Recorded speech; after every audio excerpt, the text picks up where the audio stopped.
Halo, apa kabar? Kembali berjumpa dengan saya Rizwan Arif dan Bung Rocky Gerung. Ini senang sekali nih di awal pekan nih sebagian Anda pasti masih menarik napas panjang karena harus tadi malam berjibaku ya dalam kemacetan lalu lintas terutama yang berasal dari Jawa.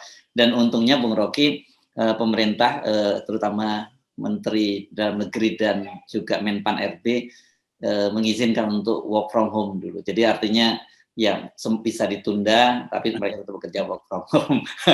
Ini memang dahsyat setelah 2 tahun tidak mudik, ini gila-gilaan nih yang mudik dan arus baliknya juga luar biasa. Oke, kita ucapkan selamat datang kembali yang sampai di Jakarta, selamat datang, yang di kota-kota besar lain seperti Surabaya dan kota-kota lain yang tempat orang mudik, selamat datang kembali, selamat menghadapi sebuah realitas.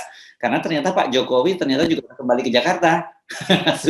Kemarin sudah soan kepada Ibu Megawati gitu dan membahas isu-isu strategis gitu, Bung Rob.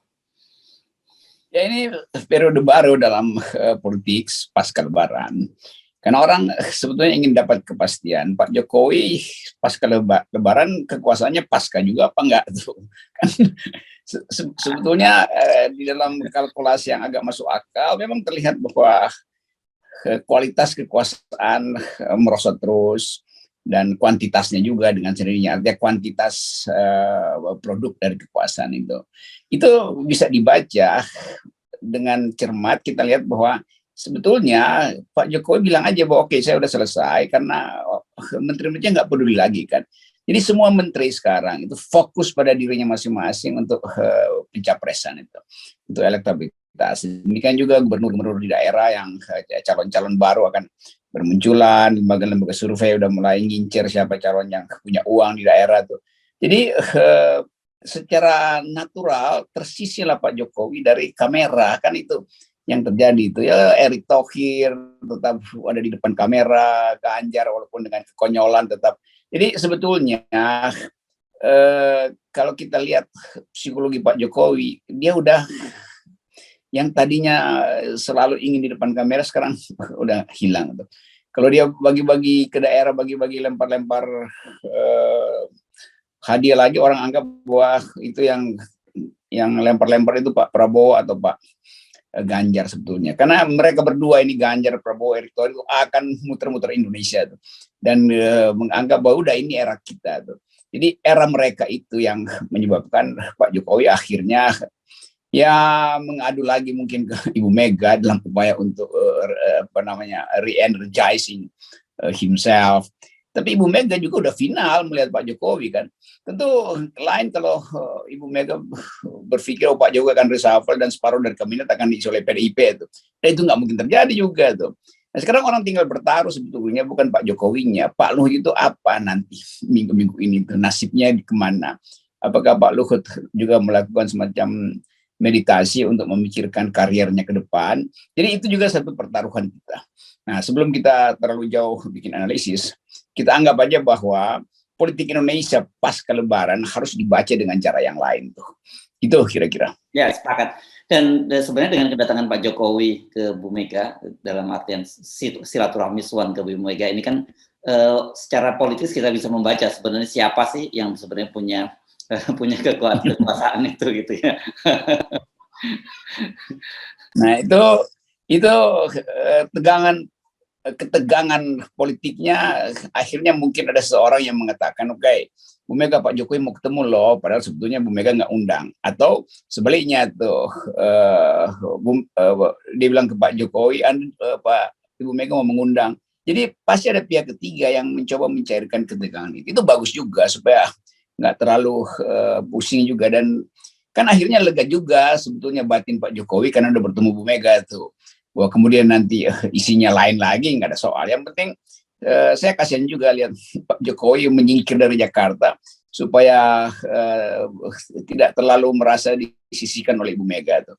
Dan itu keterangan-keterangan itu yang saya lihat dalam penampilan tadi Pak Jokowi mulai senyum itu bagus, nggak ada soal.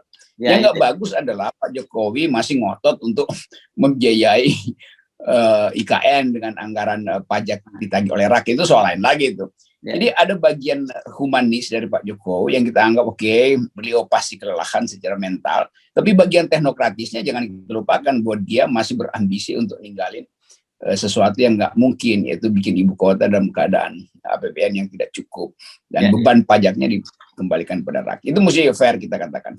Ya, Anda benar nih kalau kita lihat fotonya ya sekarang ini dengan Bu Mega ini. Nah, ini foto ini kelihatan wajah Pak Jokowi lebih segar ya. Mungkin liburan kemarin ya ke Jogja terus ke Bali mengembalikan semangat dari Pak Jokowi lebih pulih, itu tidak seperti pada waktu ketika mengumumkan soal pelarangan ekspor CPO dan minyak goreng ya, wajahnya sangat letih, ekspresinya memang luar biasa, sangat tertekan begitu. Nah, sekarang Pak Jokowi segar, dan saya kira ini karena dikatakan oleh Puan, ini kan foto ini muncul di Instagramnya Puan Maharani ya, Bung Rocky, dan menyatakan bahwa membahas hal-hal yang strategis. Saya kira itu sinyal tersendiri juga, karena banyak rumor-rumor politik ini yang akan terjadi katanya pada pekan-pekan ini, apakah Senin atau Rabu. Tapi kalau saya lihat jadwal Pak Jokowi, harusnya ya Pak Jokowi itu ke ASEAN Summit dengan US ya, dengan ke Washington ini ada ASEAN Summit dengan ASEAN dan US Summit itu tanggal 12 sampai 13 Mei.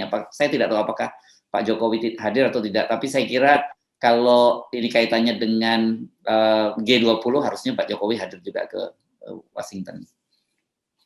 Itu pertemuan teknis yang biasa mengatur agenda segala macam, dan harusnya Pak Jokowi hadir karena itu sekaligus menentukan proksi Pak Jokowi dengan Amerika itu supaya bisa dibaca oleh Rusia, kan ini mesti diberi sinyal tuh, karena Rusia menunggu seberapa kuat sih proksi Amerika dengan Jokowi itu, kira-kira begitu tuh. Demikian juga Cina akan dapat sinyal dari pertemuan di Washington nanti tanggal 12 itu tuh. Tapi itu adalah bagian diplomasi yang kadang-kala tidak terhubung dengan hal real. Itu minyak goreng yang sampai sekarang masih mahal. Itu nggak ada gunanya sebetulnya pameran diplomasinya kalau tetap harga pangan akan melonjak karena krisis pangan akibat perang di Ukraina itu. Dan itu real sekali. Jadi selama Pak Jokowi tidak menerangkan atau tidak membuat kebijakan terobosan terhadap harga pangan dan energi, maka diplomasi Pak Jokowi juga dianggap ya ngapain itu pergi ke luar negeri, orang akan olok-olok lagi. Padahal itu pertemuan strategis untuk balancing era baru yang memungkinkan dibaca sebagai awal dari Perang Dunia Ketiga. Tapi sekali lagi kita mau lihat sebetulnya satu kejujuran dari kabinet terhadap hal-hal yang konkret tadi, itu daya beli rakyat sekali lagi, dan itu lebih penting diselesaikan lebih dahulu. Karena Pak Jokowi nanti pulang ke Indonesia juga di pesawat dia mau ngomong apa kalau Mbak masih bilang ya mana janjinya tuh CPO udah dilarang ekspor, kapal-kapal tanker udah dihadang oleh angkatan laut yang bawa selundupan, tapi minyak gorengnya kok tetap tinggi harganya tuh. Berarti tidak ada semacam kesatuan koordinasi sehingga hulu dan hilir dari soal sawit ini nggak terselesaikan. Kan itu tetap. Jadi intinya tetap adalah kebutuhan pokok yang makin lama makin mahal. Oke. Nah, tadi karena Anda menyatakan bahwa harus melihat setelah Lebaran itu harus melihat politik ini dengan mata yang berbeda. Ini ada perkembangan menarik nih saya kira ini berkaitan dengan PSI, Bung Rocky ya. ini PSI Jakarta dalam beberapa hari terakhir ini memang sangat menarik ya. Kita lihat manuver-manuvernya. Sebelumnya Ketua DPW Victor Sianipar kalau tidak salah, ini ketika ribut-ribut soal Anies, dia menyatakan bahwa Anies itu adalah warga negara Indonesia dan kita harus mengakhiri pembelahan itu menarik ya. Yang kedua, yang terakhir ini yang menarik, ketua fraksi PSI di DPRD itu mengkritik DPP gitu, karena kesannya kok mereka DPP ini hanya pokoknya urusannya cuma Anies saja gitu, hanya personal Anies. Padahal kan ini bukan partai seputar ibu kota, namanya Partai Partai Solidaritas Indonesia, tapi dengan gaya dari ketua umumnya, dari yang lain-lain itu menunjukkan bahwa ini mereka mereduksi dirinya menjadi hanya partai seputar ibu kota tadi. Dan ini yang dikritik oleh oleh ketua fraksi PSI di DPRD, dan katanya harus mengubah soal ini, karena kalau tidak ini ya mereka merasakan, saya kira teman-teman di Jakarta sendiri merasakan PSI di Jakarta ya. Itulah akibatnya kalau partai itu tergantung pada 1-2 orang pemodal, dan begitu pemodalnya merasa udah cukup kalian tuh maka dialihkanlah potensi PSI itu untuk jadi partai milenial karena dianggap nggak mampu itu. Dan yang ditampilkan Ibu Grace Natali masih lebih mending, tapi ya penggantinya itu betul-betul ya nggak ada ide aja kan. Jadi lama-lama juga orang tahu ini partai nggak ada ide. Sekarang lebih dari itu, nggak ada ide, nggak ada uang, ditinggalkan oleh investor. Oleh karena itu orang-orang yang secara pragmatis melihat karirnya akan terhalang di PSI, ya mulai bikin semacam politik dua kamar, masih di PSI tapi pro Anies itu. Tapi kita tahu itu karena dugaan kita itu pasti terjadi soalnya, karena nggak jelas kan apa sebetulnya konsekuensi bila PSI masih ikut pemilu sementara dia nggak pro 0%, tapi masih bahkan ingin 3 periode. Jadi seluruh gejala awal itu membingungkan publik, dan publik tahu bahwa pasti ada bagian yang nggak setuju dengan strategi PSI. Nah, itu terbukti di DPD DKI yang memilih untuk bukan sekedar membalelo, tapi mengatakan bahwa lebih baik kami dipecat daripada tidak ada kejelasan politik PSI secara nasional. Kan itu intinya. Jadi bagus juga ada perpecahan di PSI, bukan untuk menghancurkan demokrasi, tapi untuk mengembalikan semangat partai itu yang awalnya adalah partai yang penuh semangat kemudaan. Lama-lama partai itu jadi partai yang lebih tua dari partai-partai yang lain, lebih konservatif maksudnya tuh. Ya, lebih kolonial daripada milenial gitu ya. Ya, jadi kolonial juga akhirnya tuh. Nah, poin kita selalu ingin agar supaya akal sehat pulih, dan saya mengerti bahwa diam-diam sebetulnya tokoh-tokoh yang berada di dalam PSI sebagai pendiri awal itu memang merasa bahwa ya dia pasti ditinggalkan karena nggak comply dengan janji awal untuk jadi milenial. Masa milenial anti oposisi kan begitu? Ya. Milenial kok masuk di dalam jebakan politik uang, kan itu intinya. Ya, ya. Tapi saya kira ini sebenarnya oke, lepas bahwa ada persoalan yang meskipun sudah dibantah ya, tidak ada perpecahan kata Sekjen DPP PSI. Tetapi kita melihat hal yang positif kan ya, Bung Rocky, karena kita sendiri kan dalam posisi FNN, Rocky Gerung, official dan sebagainya, dalam posisi kita mendorong, kita menjembatani adanya perpecahan antar dua kubu yang berpecah belah ini. Dan apa yang disampaikan oleh ketua, saya nggak tahu DPD atau DPP DKI ini positif, kita mesti mengakhiri pembelahan ini. Ya itu maksudnya, kan orang tetap lihat senior-senior dia di PSI justru terus-menerus dengan Islamofobi, kan itu membosankan. Sebagai bahasanya itu membosankan itu.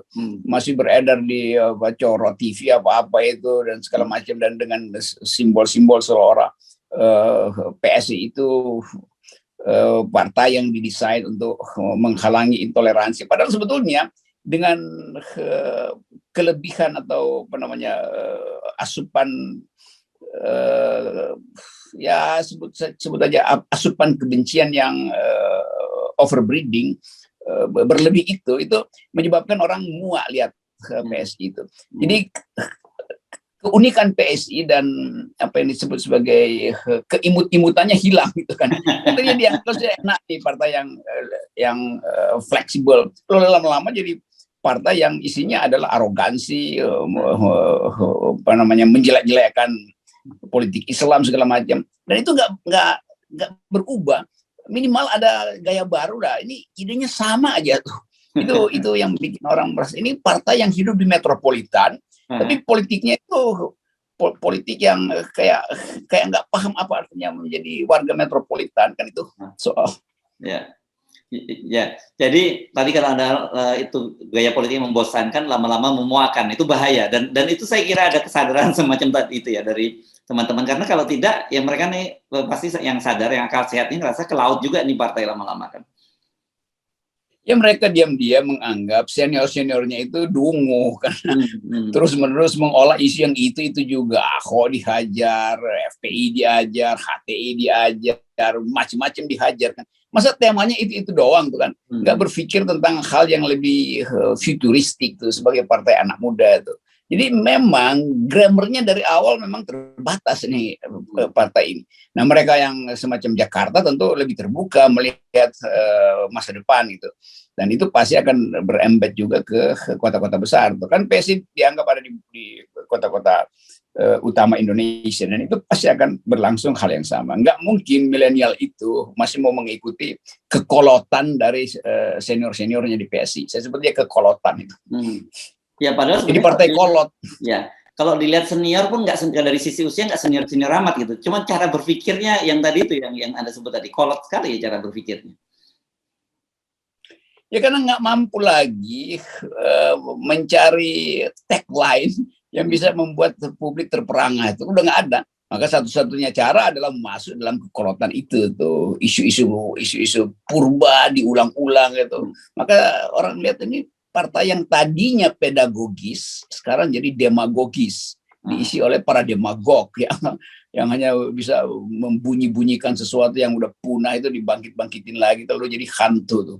Nah itu nyebar hantu ini yang bikin orang jengkel.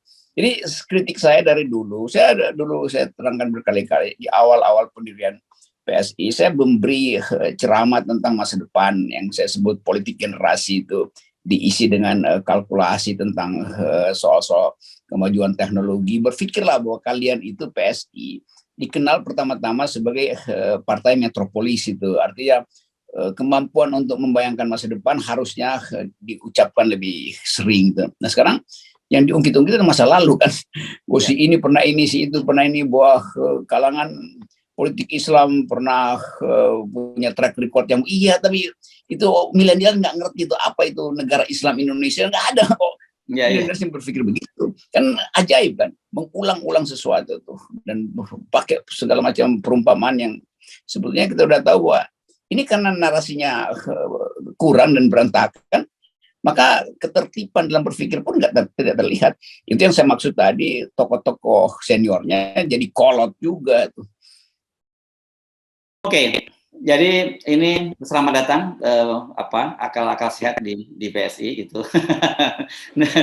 dan mudah-mudahan juga yang lain DPP PSI juga ikut bertobat lah gitu, diingatkan oleh para junior di DKI Jakarta. Nah, tapi kalau kita sampai dengar kemudian mereka mengambil langkah keras misalnya pemecatan dan sebagainya, kita akan semakin kehilangan respect gitu dan dan kita akan sampai pada kesimpulan sebenarnya PSI bukan sama saja, tapi PSI lebih buruk dari partai-partai yang lain. Itu yang terlihat, dan itu nggak mungkin akan berubah yang senior di PSI, karena mereka akan mempertahankan isu kolot itu tuh. Jadi akan ada dua PSI itu, PSI yang progresif dan moderat, dan ada PSI yang konservatif dan kolot.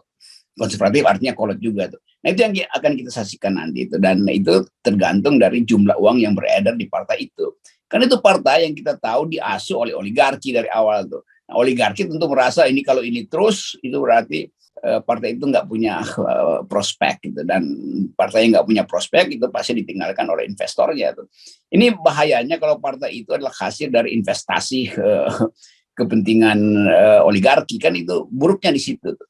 Jadi begitu oligarki mulai merasa ganggu karena serangannya terlalu kolot pada Muslim, maka udah dikasih sinyal aja, udah kami nggak akan kasih dana lagi deh. Saya kira itu yang terjadi. Ini soal dana aja sebetulnya. Baik, terima kasih Bung Rocky. Tapi tetap saja kita gembira kemudian bahwa ada akal-akal sehat yang muncul di tengah situasi di situ. Dan kita yakin kok ya, dalam situasi yang sekarang ini, dalam situasi ketika pembelahan semakin menganga lebar, kemudian problem negara kita juga semakin serius, saya kira akal-akal sehat itu akan kembali pulih lagi.